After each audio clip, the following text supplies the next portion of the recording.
La CIA contra España, el proyecto secreto que anuló el futuro industrial de España.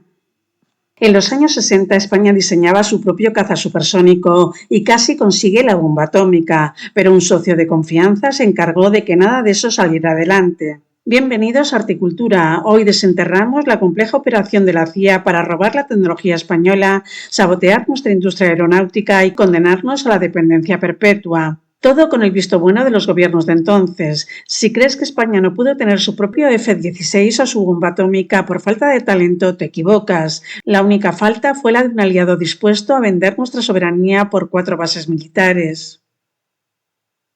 Al final de la Segunda Guerra Mundial, mientras Europa se reorganizaba, una lucha silenciosa por el conocimiento tecnológico se intensificaba. En este escenario, España emergió como un campo de disputa vital. Aislada internacionalmente, pero estratégicamente situada, el régimen de Franco se convirtió en un receptor inesperado de los talentos de científicos e ingenieros alemanes que huían de la derrota. Estos hombres con experiencia en cohetes y aeronáutica ofrecieron a España la posibilidad de un despegue industrial. Sin embargo, para Estados Unidos, esta incipiente capacidad española era una línea roja.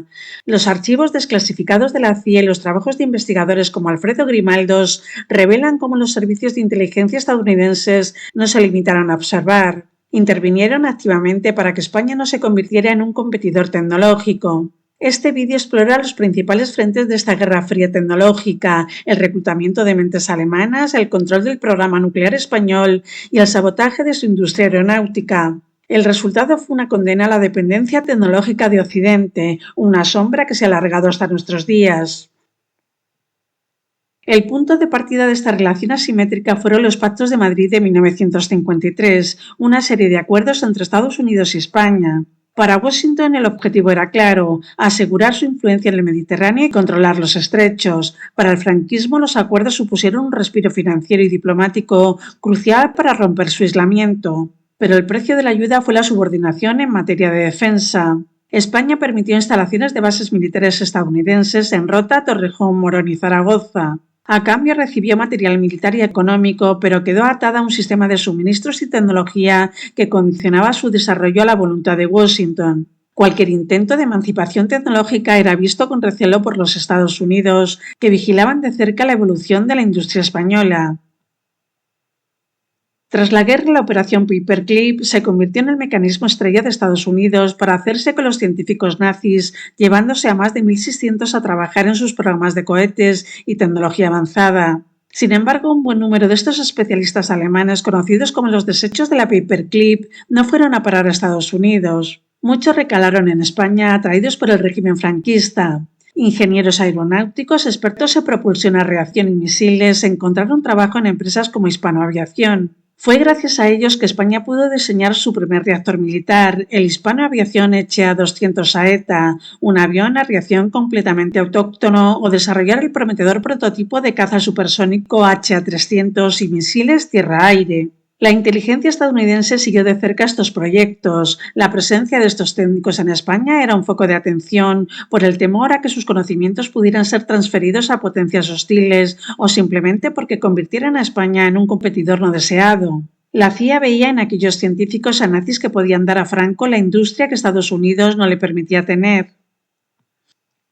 El temor de Washington alcanzó su punto máximo en la década de 1970. Informes de inteligencia empezaron a sugerir que el régimen de Franco podría estar dando pasos hacia el desarrollo de armas nucleares. España ya había puesto en marcha su programa nuclear civil y especulaba con que la tecnología de enriquecimiento podría tener un doble uso. Para la administración estadounidense, la idea de una España nuclear era totalmente inaceptable. La CIA y el Departamento de Estado orquestaron una presión diplomática para abortar cualquier intento.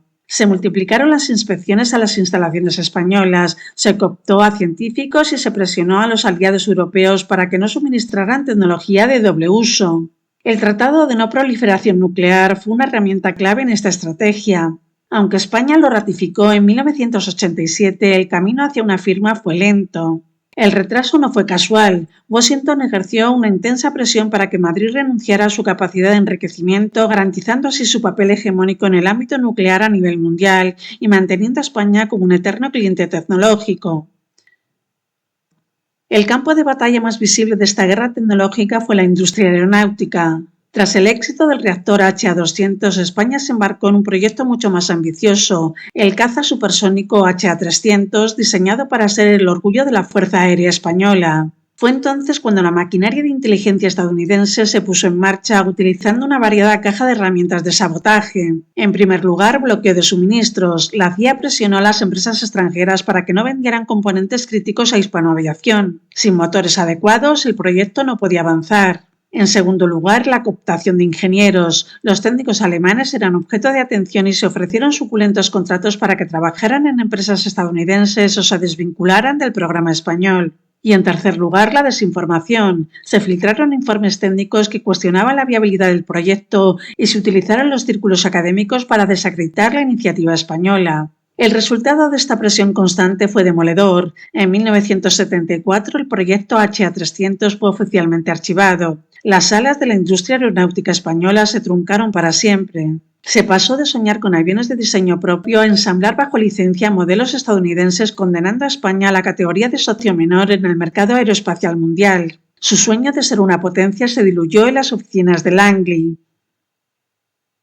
La certeza de esta injerencia se basa en cientos de páginas de documentos desclasificados por la propia CIA y en la labor de investigadores independientes. El periodista Alfredo Grimaldos, en su libro La CIA en España, espionaje, intrigas y política al servicio de Washington, documenta cómo la estación de la CIA en Madrid, instalada en un búnker en plena capital, era el centro neurálgico para toda Europa del Sur. Sus agentes se codeaban con altos cargos del régimen y ejercían de consejeros, filtrándose en los despachos de las empresas tecnológicas. Los National Intelligence Bulletins, los boletines de inteligencia nacional desclasificados, muestran la vigilancia sistemática a la que era sometida la industria española y su consideración como una pieza más en el tablero de la Guerra Fría. Para España las consecuencias fueron demoledoras. La soberanía tecnológica que tanto había costado recuperar se esfumó, mientras que países como Corea del Sur lograban dar el salto a la primera división tecnológica en las décadas posteriores. El potencial español fue neutralizado desde dentro. El precio de ser aliado de Estados Unidos fue la condena a la dependencia. El Pacto de Madrid, más que un acuerdo entre iguales, fue el acta de defunción de una industria de defensa independiente.